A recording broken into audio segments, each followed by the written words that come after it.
This is exactly what you would expect from somebody who described American soldiers as suckers and losers. This is exactly what you would expect from somebody that has no concept of the sacrifice required to serve a higher purpose than his own greed. What am I talking about? As we all know, the Trump family is a family that has never, in the history of their existence, put anything else above their own greed. When you look at the Trump lineage, his grandfather fled Germany to avoid the draft and set up whorehouses and criminal enterprises in the U.S. as his starting point. Trump's dad was fond of cavorting with the Klan and attending their rallies and got arrested for it. And again, is another person that did whatever he could to avoid any sort of military service. And we, of course, know about Trump, his comments, as well as his chronic case of bone spurs that kept him from serving in the military. And while he's done that, he's consistently painted this image that he's some sort of tough guy. Anyone that's looked at him and anyone that's heard him knows that this guy is softer than Charmin. He's clearly a person that's never been in a fight. His actions and his whining and complaining demonstrates that for all of us to see. But when we talk about how he's treated the military during his time in office, what we're seeing over the last couple of years follows a pattern of behavior. Now, let's keep in mind that during Trump's original campaign and also during Trump's first term, he described American servicemen who lost their lives during World War II as suckers and losers. He couldn't understand why anybody would do that.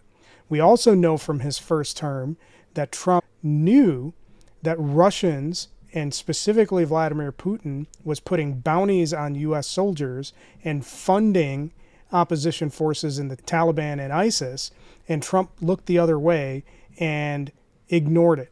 He and the Republican Party love trotting out veterans as props, but let's be real. Trump and the Republican Party see no purpose in American servicemen and women other than being pawns in some ridiculous game that they're playing designed to only enrich themselves.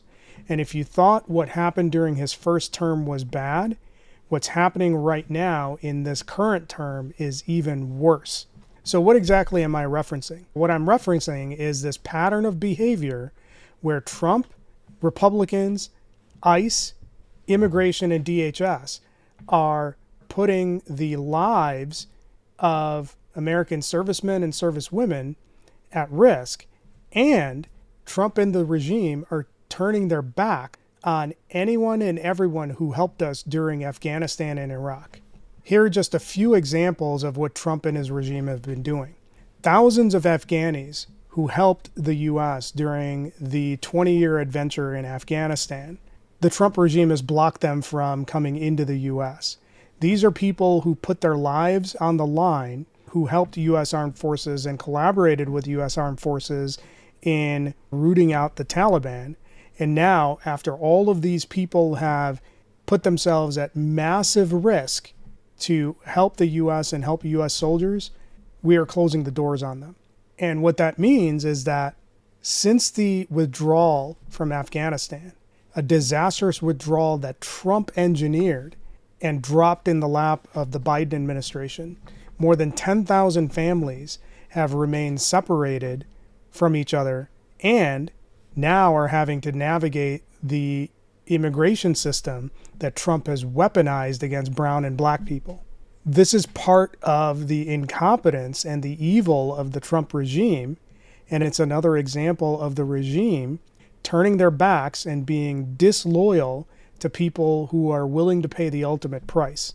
That is par for the course for this regime. Another example of the evil of this regime has to do with the case of Mohammed Nazi Ali. He's a 41-year-old father of 6 who worked with the U.S. military in Afghanistan. He had no known health issues when he was detained in Texas by ICE. And in less than 24 hours of ICE custody, he's now dead. This is typical of what's been happening across these ICE concentration camps across the U.S.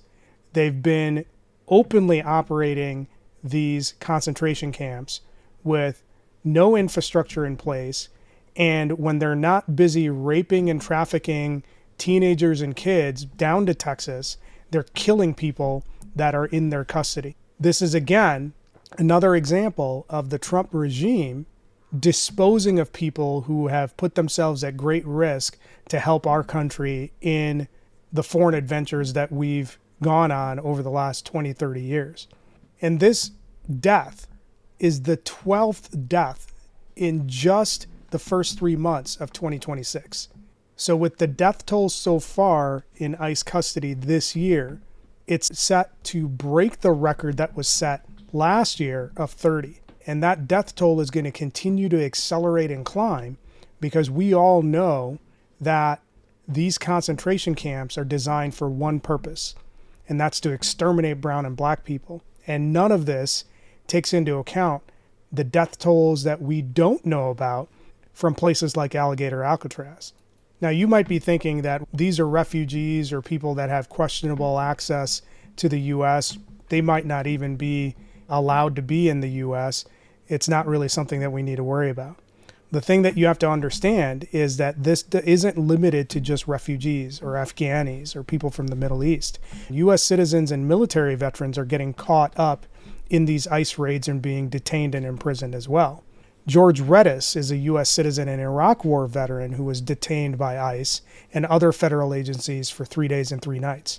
He was denied access to an attorney, was not allowed to make phone calls, was not presented to a judge, put in isolation, and who knows what else was done during his time there. And that's just one example of a military veteran who was captured and detained by ICE simply because of the fact that he was brown. In addition to Redis's case, you have the case of Zaid Choudry, who has been in the U.S. for 30 years, is an Army veteran, is married to a citizen, has children who are citizens, and he was held for 124 days by ICE. Now, this is a disabled Army vet who lost his legs serving in the military, and Trump and his ICE Gestapo rounded him up and kept him in jail for 4 months. And who knows how many other people, other veterans, other citizens, other legal residents have been caught up and imprisoned by Trump and his ICE goons. But this is exactly what we expect from this 400-pound orange dementia patient. This is what we expect from an entire family who's never done anything except grift, steal, and con their way into billions.